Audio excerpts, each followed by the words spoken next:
Yes, good morning and welcome back to the Football Tribe UG channel. Robert Kesakos is your usual suspect. Welcome back to yet another live broadcast on your favorite football updates channel. It's a pleasure to be back with every single one of you this beautiful Friday morning. It's almost a quarter past the hour of 9 a.m., which means it's about 7 a.m. Over there in the UK. For our friends in the UK, our friends in the United States, must be, I do not know. Already mid-morning, possibly, or actually, maybe not. Could be night. Okay, it's not looking pretty. It's not looking pretty.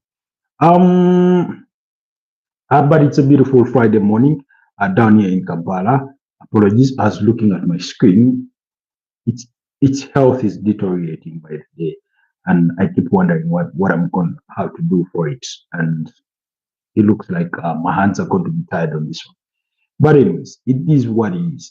We'll be talking about some of the fixtures that will be coming your way in the Premier League this weekend and what their implications are, predominantly when it comes to all matters Manchester United, because things are not pretty on that front. So, anyways, allow me to have our audios tested before we can get started with today's conversation and what that may imply, in the coming days. Okay, I think our audios are good. Our audios are good on this side. So then we'll speak transfers. Of course, Alejandro Garnacho is on his way to Chelsea. He's set to undergo his medicals today. We know for a fact that Christopher Nkunku is set to become a new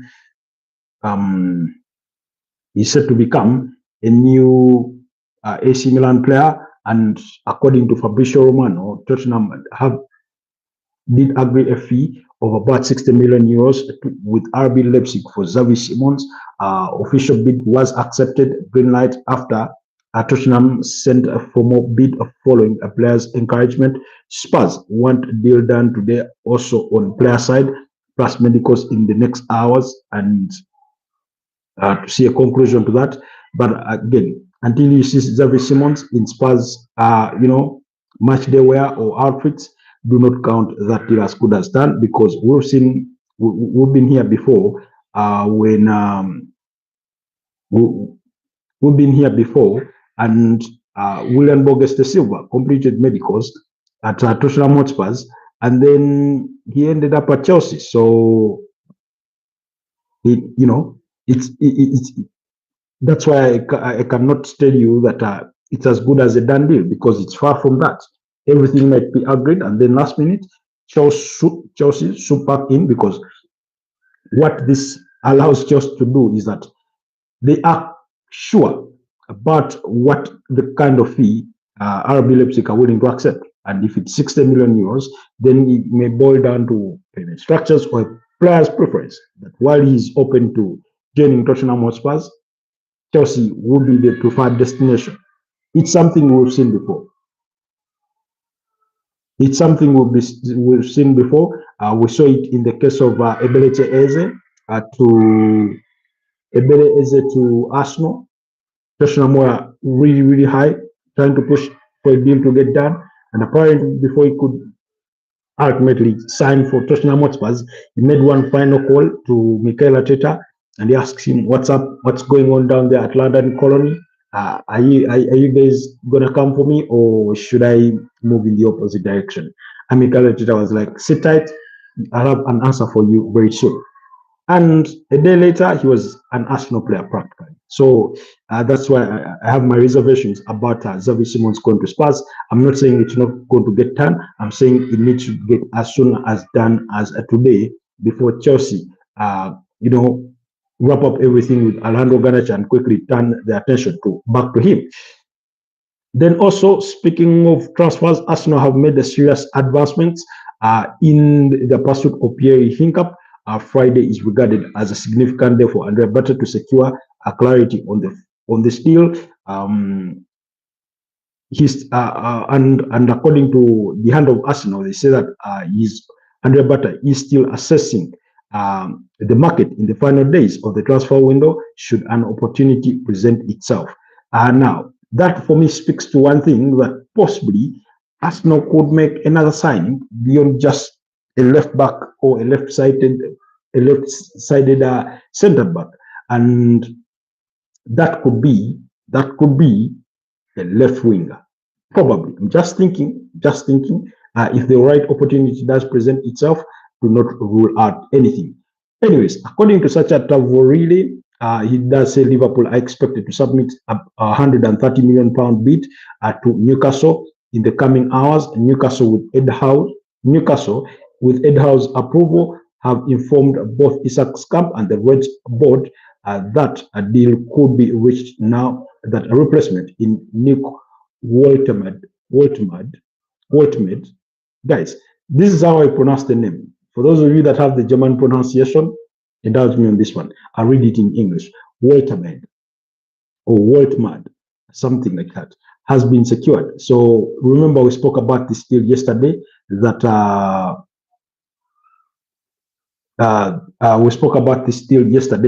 and I was telling you that with Newcastle look at Nick from Stuttgart as a replacement for Alexander Isak, and they will remain in the market to try and find a replacement for Callum Wilson, who did leave to join West Ham United.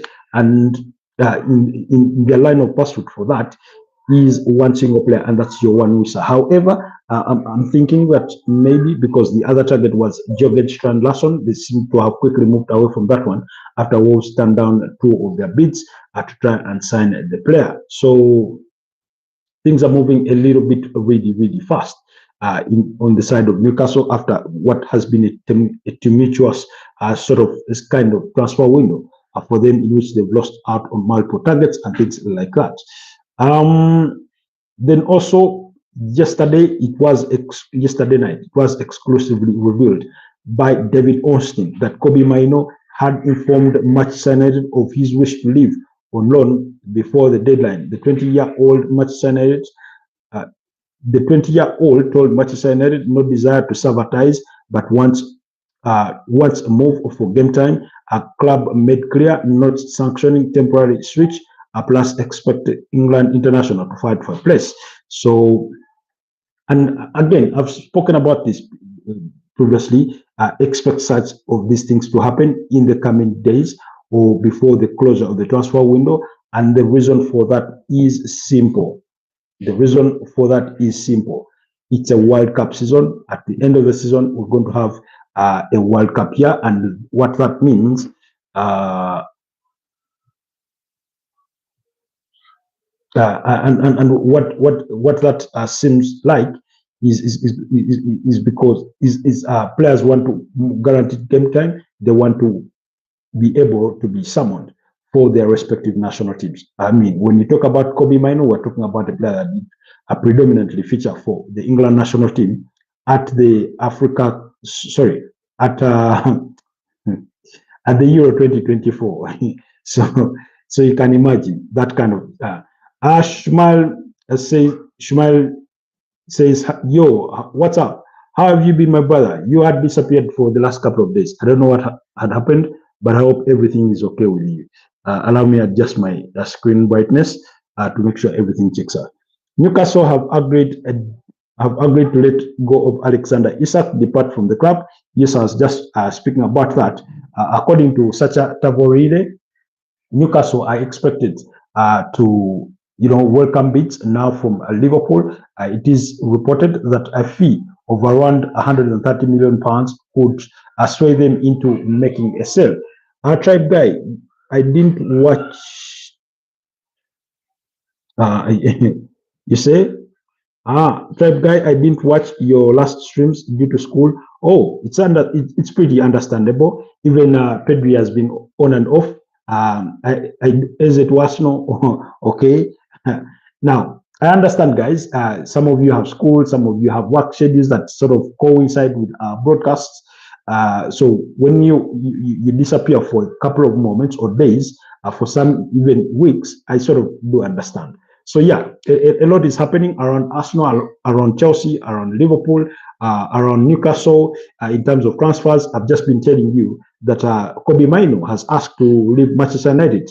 not on bad terms, but he's asked to be let go out on loan. But Manchester United are reluctant of sanctioning that deal. Now, the player doesn't want to sabotage with the club because he believes he still has a future at Manchester United. However, he wants to be guaranteed more playing time because at the end of the season, it's going to be the World Cup and he wishes to be summoned to that England squad for the World Cup. That's as simple as it is. However, Manchester United expect him to keep around and fight for his place. Now, you talk about Ebeleche Eze to Arsenal. That's a deal that got done, over a week ago. It was unveiled at that game before Arsenal beat up Leeds United by 5-0.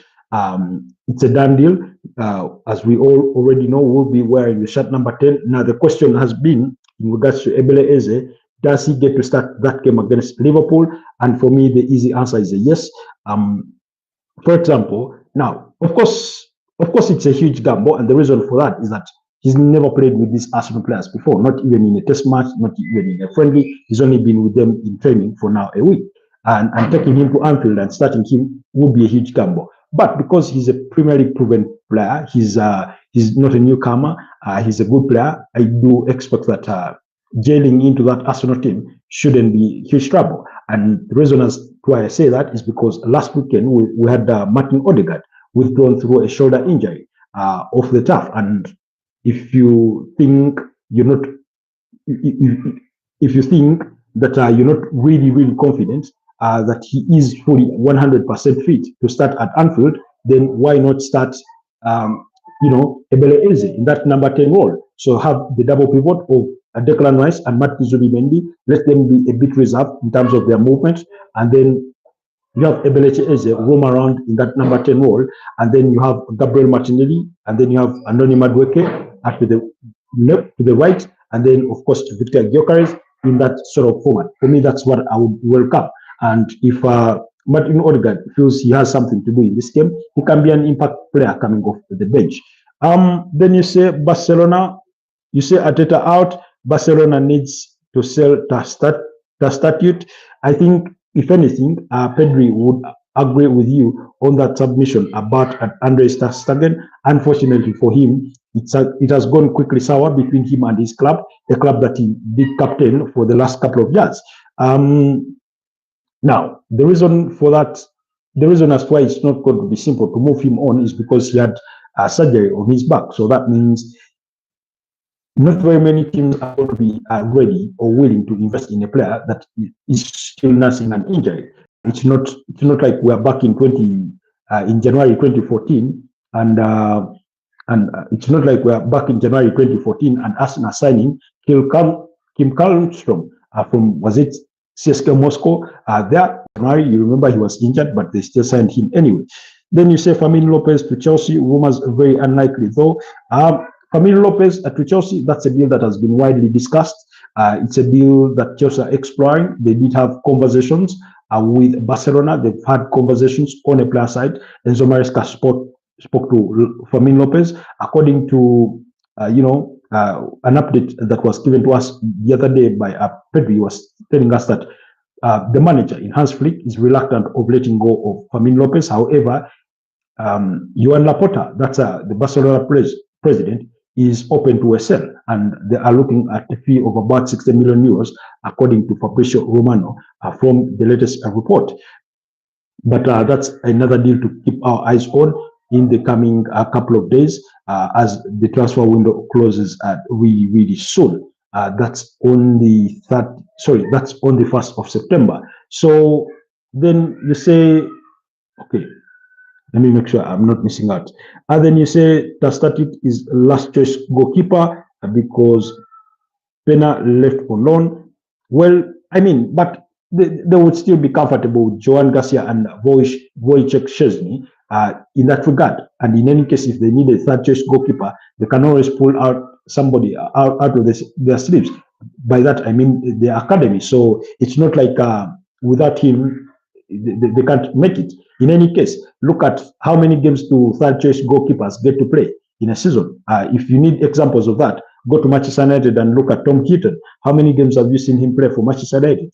go to Arsenal and see how many times did you get to see Tommy Seckford feature in last season, and those I'm sure there are not very many of them, and so yeah, it's not like it's a do or die. Then you come back to say Football Tribe guy. Do you think Fermin Lopez and Ferran Torres are underrated? Yeah, I think because given the amount of game time that they get sometimes, they sort of go under the radar. These are some of the, when we talk about unsung heroes, for me, those two players are one of them because these are players that come in when Barcelona sometimes are not having a good day in office, and then they will get a goal or two. They will get things over the line, and then Barcelona have 3 points. Now, oftentimes, those players go under the radar because they're not starters week in, week out, So, but I think they are very brilliant players.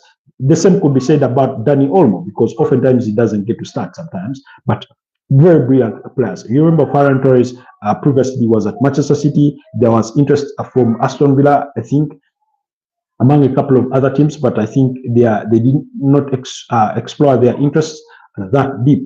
And then you say Pakistan playing for Afghanistan today. I wish you the best of luck there in that regard. Then you say, did you see United versus Grimsby?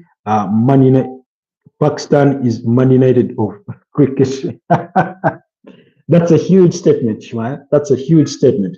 I mean, Man United are shambolic. In any case, allow us, veer away slightly from transfers and speak about Ruben Amorim because Man United were crap the other day, Wednesday night against Grimsby Town. They played like, when you assess that game, it was like it was a League Two side facing off another League Two side, and yet in actual sense, it was one of the biggest clubs in world football, a Premier League club facing off with a fourth-tier side, a League Two side in Grimsby. But if you just watch the game without knowing what the names of those teams were, you would have easily picked Grimsby as to be the team that is playing in the Premier League because they were the best team on the day. They were the best team on the day. In the aftermath of the game, Ruben Amorim spoke with a bit of resentment. He spoke with a bit of resignation in his voice.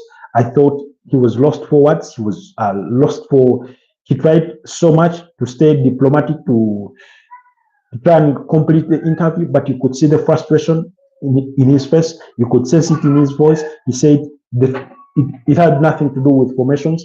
It had nothing to do whether they played with 3 defenders, 4 defenders, or 5 defenders. It had nothing absolutely to do with that. It has nothing to do with formations. And he just said players weren't at it.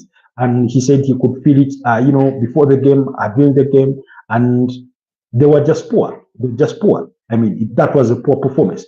Like I said yesterday, a lot of people have chosen to pick up on Andre Onana because I feel that's the easy thing to do. The reason as why I say it's the easy thing to do because they blame him for both goals. Now, of course, the 2 goals he concedes, the first goal is at his near post, exactly where he was, so he should have done better to save that ball. And then the second goal, he comes out to try and punch the ball away during a cross that is being floated in, and he misses that ball, which was, a misjudgment on his part. But the question for me is, why is the Manchester United defense in all this? For example, the first goal that they do concede, where's Fredrickson? He's, out of position. Where's Diego Dalot to try and defend before that ball is passed to Charles Burnham? So where is that? So all those players are not being blamed because the ball ended up in the back of the net. I'm sure if it had been a different goalkeeper in goal, and he had considered the same goal, then they would still be blaming the goalkeeper. Now, I'm saying as a goalkeeper, you ought to do better to save your team. But just focusing on Andre Onana sort of negates the responsibility of the rest of the team and their poor performance on the day. And my simple, submission to that was, okay, if you think you've considered 2 unfair goals or 2 bad goals because your goalkeeper is not having a good day in office, then go ahead and score 5 on the other side and win the game 5-3. Sorry, 5-2. In any case, it's Grimsby that were robbed. They had the goal ruled out or cancelled for offside. And for me, that says it all,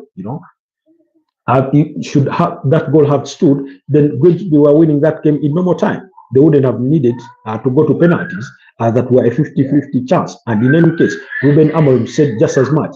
He did not watch the penalties. Apparently, he was less interested in the penalties. He was already so disgusted with the game. In fact, at the end of the penalties, he said he was happy and congratulated Grimsby, not happy for their performance, but happy for Grimsby because at the end of the day, the result was fair to the best team because Grimsby were the better team on the day. He said, penalties are 50-50s.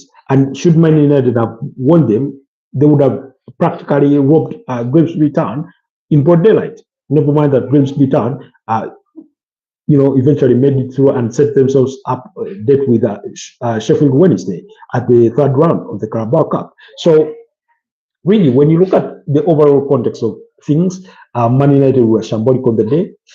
There's no single Manchester United player that you can single out. I mean, prior to this game, Ruben Amorim was telling us that Kobbie Mainoo has to compete for his place with Bruno Fernandes.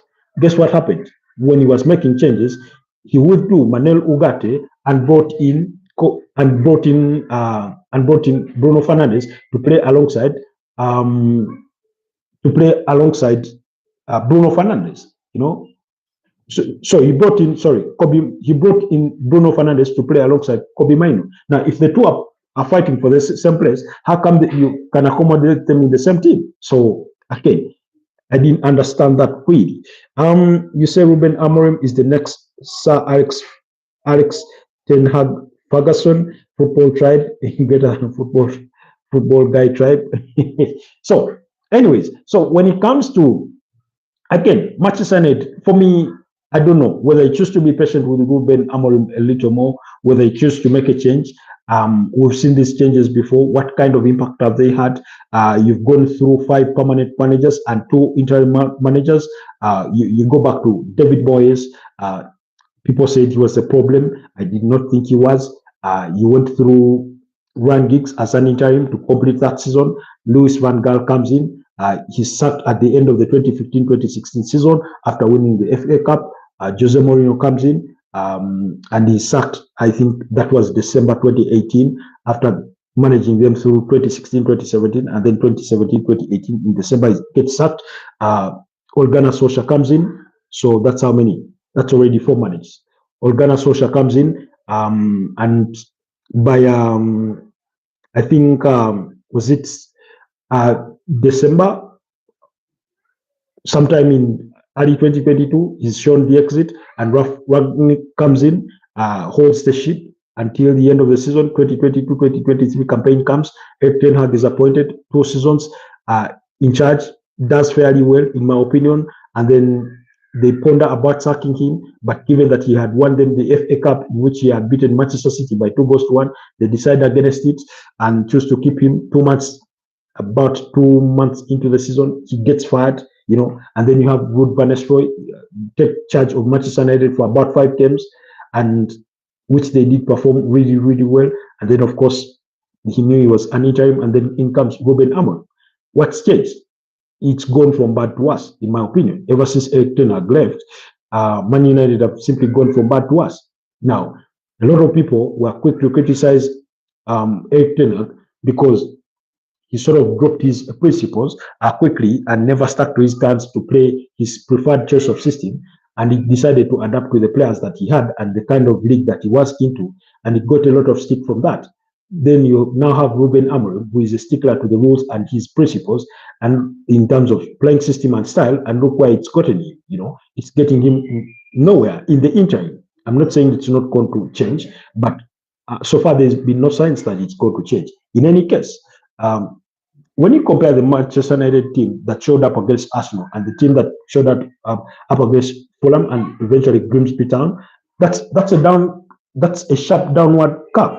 If we are drawing a demand curve or a supply curve, it will be a sharp drop, in that respect. So it doesn't look pretty.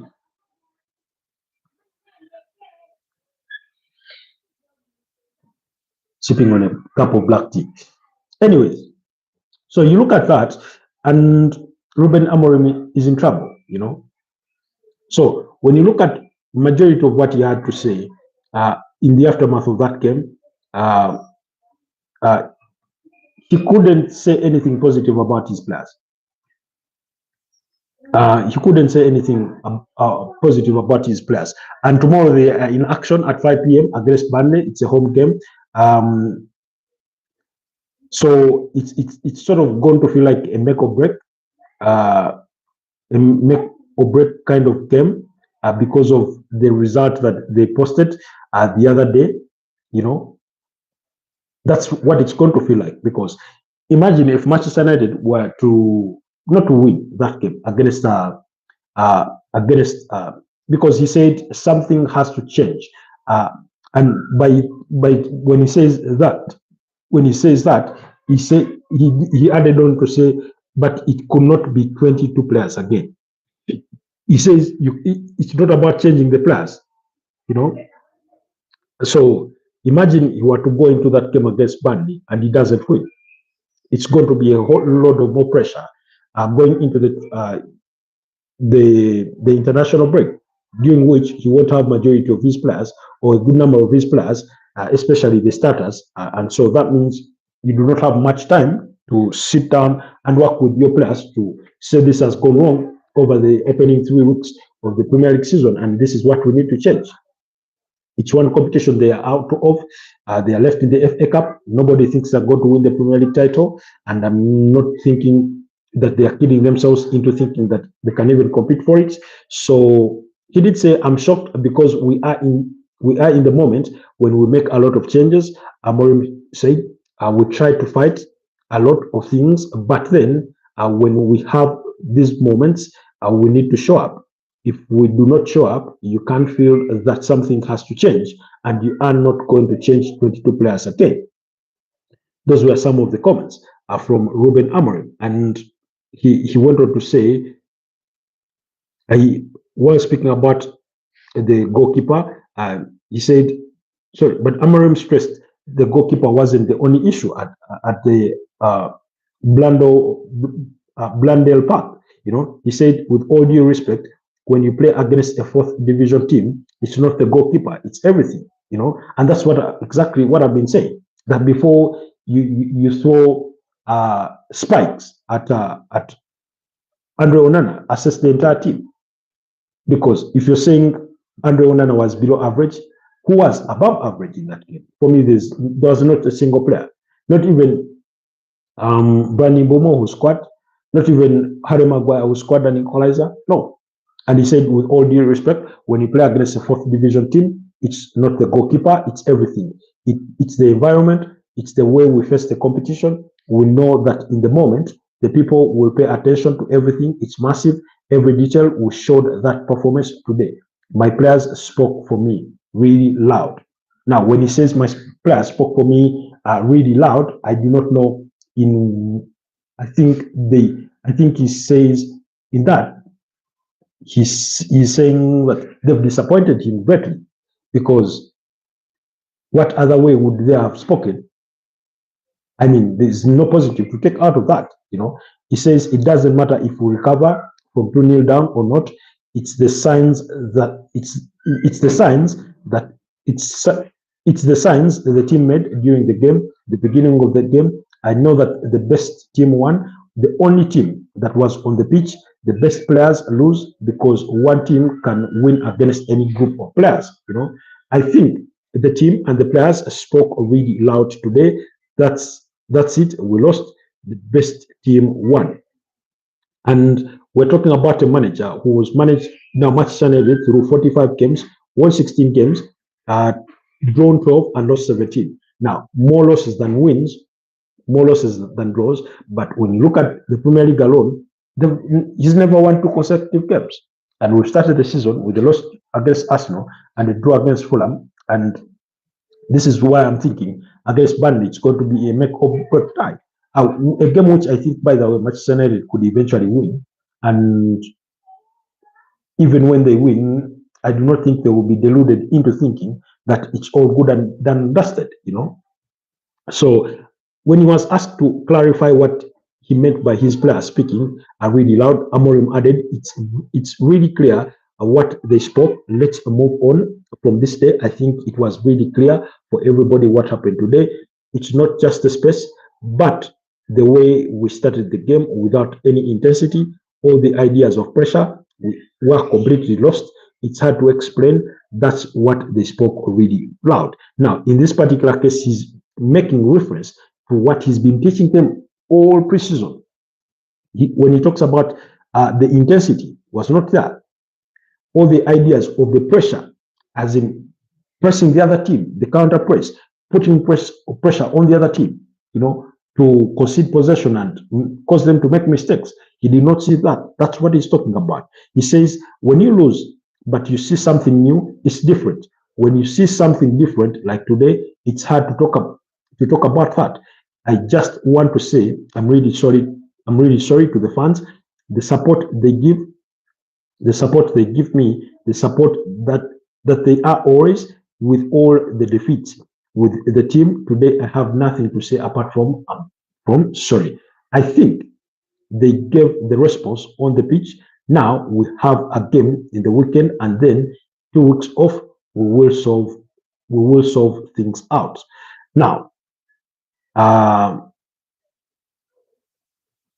so I mean, that was the manager's frustration, in the aftermath of the game. But like I said, them going ahead and winning against Burnley won't delude them into anything, because after the international break, they're going to be up against Manchester City. That game will be away from home. Then they'll play Chelsea at home, and then they'll play Brentford away from home. And before that, then they will play Sunderland. After playing Sunderland, then I think we'll be going into the October international break, something like that. So that's my expectation. Now, the reason that's why I say, particularly, by the way, to be honest with you, I'm not afraid for Manchester United facing off with Man City or Chelsea. They are capable of stepping up in those big games, but it's in games amongst mid-table teams and smaller teams that where you do question their mentality. I know it's been a problem for Arsenal too. Last season, majority of the games they lost were against mid-table teams or lesser teams, But for Manchester United, last season was worse, and we all know how it finished. So that takes us into their tie against Burnley. It takes us into that, well knowing that they are 16th, Burnley are 17th, 11th. But for me, that shouldn't matter much because it's only been 2 games played. Between them, they played 18 games. As far as the Premier League is concerned, Man United have the lion's share of the victories with up to 10, with 6 draws in between them. That means they've only lost to Burnley twice during the 18 appearances, or meetings they've had. In the last couple of seasons, when the two sides have met, remember the last time Burnley were in the Premier League was in the 2023-2024 campaign. At Old Trafford, it was a 1-1 draw, while Manchester United won the game at Burnley by 1-0. So, and then previously, again, away to Burnley, that was in February 2022. It was a 1-1 draw between Manchester United and Burnley, while the reverse fixture that had been in December 2021 at Old Trafford, they had won it by 3-1. So, and then you have to go back into April 2021 when they also beat up against Burnley at Old Trafford by a similar scoreline. Now, those results tell you that Man United have won at least 3 of the last 5 meetings, the other being draws.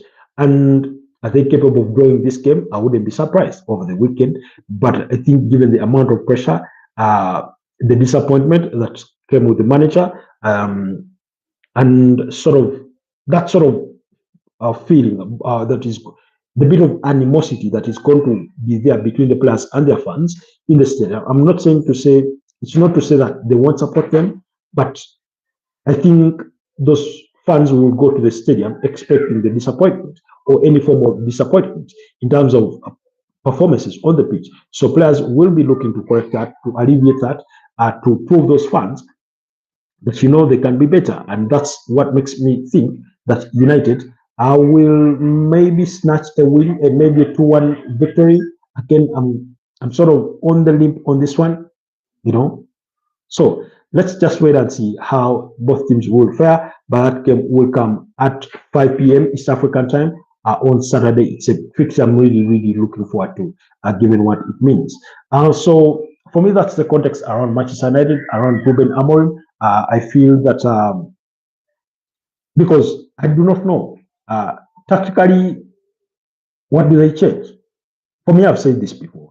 Let them switch to a 4-3-3 and see how they fare. Play with the back, play with two center backs, play with the right back and the left back, respectively, depending on who you want to field. Play with that midfield of Casemiro, Kobe Maino, Bruno Fernandes. Then I play with Matas Cunha, Brani Bomo, and Benjamin Sesko, or whichever striker you have. And then, all the others can come off the bench. Mason Mount, Amadou Diallo, they can come on as impact players. But this idea that he must somehow accommodate Mason Mount in his team, for me, shouldn't stand. Anyways, that's my submission on that. So let's revert back to the transfers in regards to what's happening, because I believe we digested that really, really well. I think we've spoken about Xavi Simons to Tottenham Hotspur. That deal is under negotiations to be complete.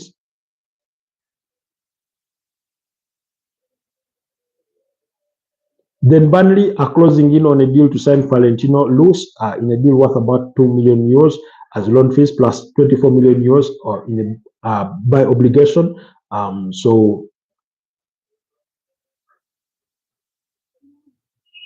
But Burnley are really, really pushing to get that deal done. Okay, skip that. Like I've told you about Kobe Maino and his desire to leave the club, at least on loan. Then Arsenal, we talked about this. They are really, really sort of advancing with talks to sign Piero Hinkap from Bayer Leverkusen. Those negotiations are expected to continue today morning and through Friday to try and find an agreement, because, like I told you, Arsenal has already agreed to terms with FC Porto for the transfer of Jakub Kivio. They just want to be guaranteed that they are getting Piero Hinkap before they can sanction a move for Jakub Kivio. On the other side, in the opposite direction, then AC Milan are trying to pursue a deal to sign Manuel Akanji for Manchester City, but a couple of other teams are also interested, Crystal Palace being one of those.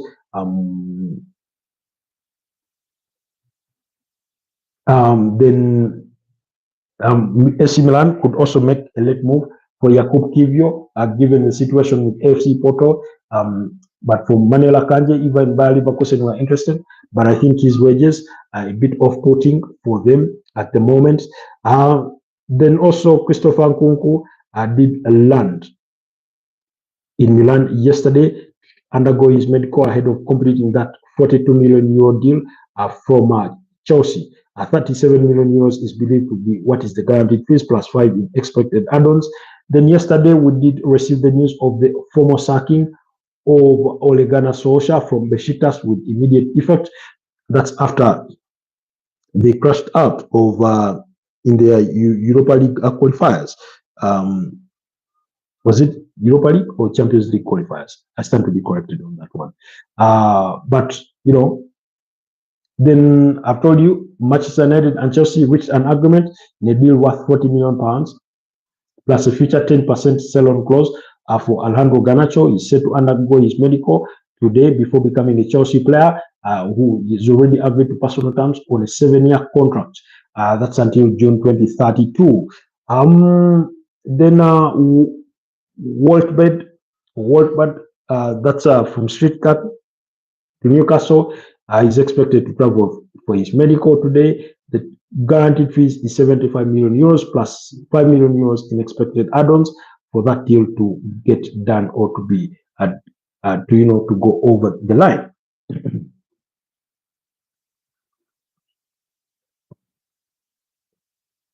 Then also, okay, skip that.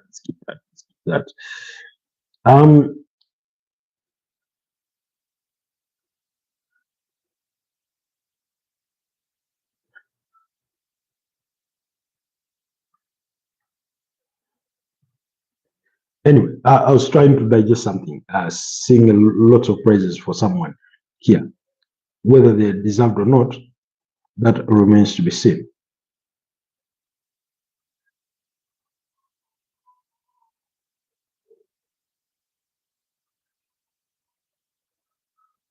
Okay, quickly, but also staying on the route of transfers. Expect a lot of activity in the closing days of the transfer window, as the case often is. In fact, this is according to David Osley, says Xavi Simons has completed medical before. Remember, Xavi Simons was already in London try and resolve his future. So he says Xavi Simons has completed medical before moving to Tottenham Hotspurs from RB Leipzig. 60 million euro deal agreed for club and personal terms done for the 22-year-old attacker to join Tottenham Hotspurs, pending final details being sorted between the Dutch international and RB Leipzig. So you can see that deal is getting done. Xavi Simons is a player who Arsenal are equally interested in. They made inquiries about him. Speaking of Arsenal, Kai Havertz is set to undergo a knee surgery. It's going to be a minor surgery after that decision was made yesterday as the best course of action. And our understanding is that the procedure won't be major, so it's not expected to be out for too long. However, for me, anything involving surgery, we are looking at 1.5 to 2 months there of him being out. And that's a very, very significant period of time, especially given in mind that now the UEFA Champions League is going to start after the September international break. So games are going to come a bit thick and fast. And then Arsenal have a game. Arsenal do have a game between the game after Man City. Before playing Newcastle, they'll have their game against Port Vale in the Carabao Cup. That's the third round, so games are going to start coming thick and fast. And for those of you that think that your clubs have bloated squads, and wait for those games to start coming thick and fast, and you see how your teams struggle to rotate players with injuries being an issue. So with injuries being an issue, that's when you'll understand why your clubs, need to be making moves. Then Arsenal apparently could make a late swap deal for Ademola Lookman. He's a player to watch in these last days of the transfer window because Inter Milan were really, really interested in signing him, but that has not happened. And he still wants to leave Atlanta. However, Inter Milan fell short of the 50 million euro asking valuation. They tried up to 45 million euros, with 42 being guaranteed fees and 3 in expected add-ons, and that bid was turned down. Then Nicholas Jackson, we know for a fact that Bayern Munich are really, really pushing to try and sign him, while Nottingham Forest did reject a bid from West Ham to sign Ibrahim Sangare. That's the midfielder. Remember, Nottingham Forest got themselves David Luiz. So they declined that offer, which was a loan offer with an option to buy. So we'll wait and see. It could be a deal that is revisited in the coming days of the transfer window, but they managed to get themselves Fernandez from Wolverhampton Wanderers. That's the midfielder. That's for excuse me. That's for West Ham. This is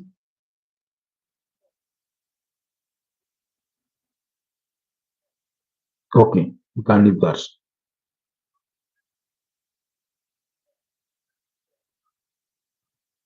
I think we've discussed most of the major topics.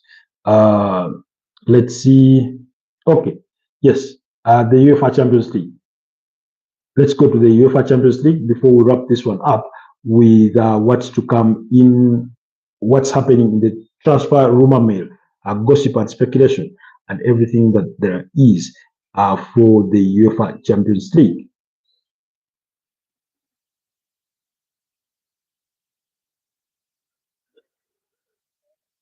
So these are the UEFA Champions League draws as they did happen in terms of what teams will face. Of course, in there you have how do I go about this? Because there's one too many. Like I said, there are 4 pots, 5 teams, sorry, 9 teams in each pot, playing 1 game apiece, 4 games at home, 4 games away from home. Okay, let's look at it this way. Barcelona, they do have PSG, they have Chelsea, Frankfurt, Club Brugge, Olympiacos, and Slavia Praha, Copenhagen, and Newcastle. So that's one thing. Okay, let's look at Premier League teams. I think it will be much simpler that way. To read you some of the draws mean for some of your favorite teams and in regards to who they will face. Like I said, PSG have a date with Bayern Munich, Barcelona, Atlanta, Leverkusen, Tottenham, Sporting CP, Newcastle, and Athletic Bilbao. Now, those are very difficult games on paper because they are all big teams. Arsenal have Bayern Munich, Inter Milan, Atletico de Madrid, Club Brugge, Olympiacos, Slavia Praha, Karate Almaty from Kazakhstan, I think, Athletic Bilbao. Chelsea have Barcelona, Bayern Munich, Benfica, Atlanta, Ajax, Napoli, Pafos, and Carabao. Liverpool have Real Madrid, Inter Milan, Atletico de Madrid, Frankfurt, PSV, Olympic Marseille, Carabao, and Galatasaray. Man City have Dortmund, Real Madrid, Leverkusen, Villarreal, Napoli, Bodo Glimt, Galatasaray, and Monaco, while Newcastle have Barcelona, PSG, Benfica, Bayer Leverkusen, PSV, and Hoven. They have Olympic Marseille, they have Athletic Bilbao, and Union SG. Then Tottenham do have Dortmund, they have PSG, they have Villarreal, they have Frankfurt, Slavia Praha, they have Bodo Glimt, they have Copenhagen, and Monaco. So those are some of the UEFA Champions League teams that some of your favorite teams will be facing. In as far as Premier League teams, as far as Barcelona is concerned,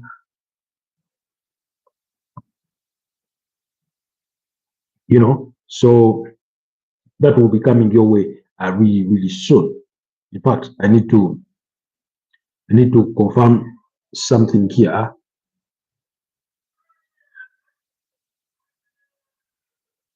I need to confirm something in terms of fixtures.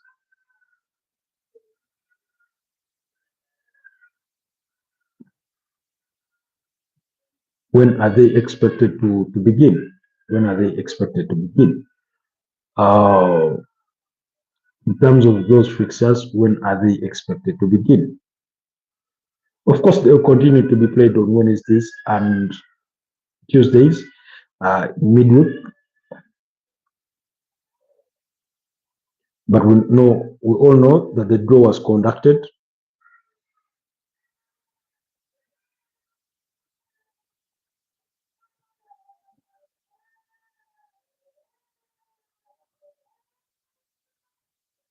Okay. Yes. This is when they will be played. This is when they will be played. Of course, it all started with the qualifiers. That's all done. But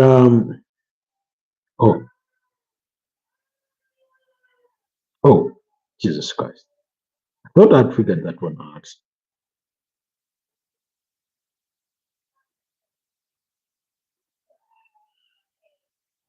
Yes, Thursday 28th. No. That's when the draws were conducted. Oh, Jesus Christ. I don't know. I'm trying to figure this out.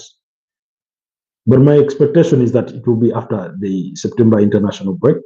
That's when we do expect those fixtures to begin.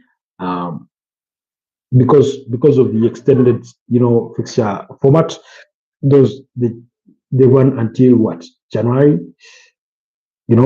something like that.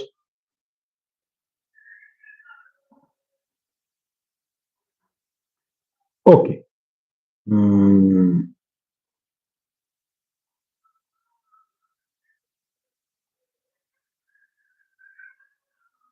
Beginning, I think, 16th, 17th September, around that period,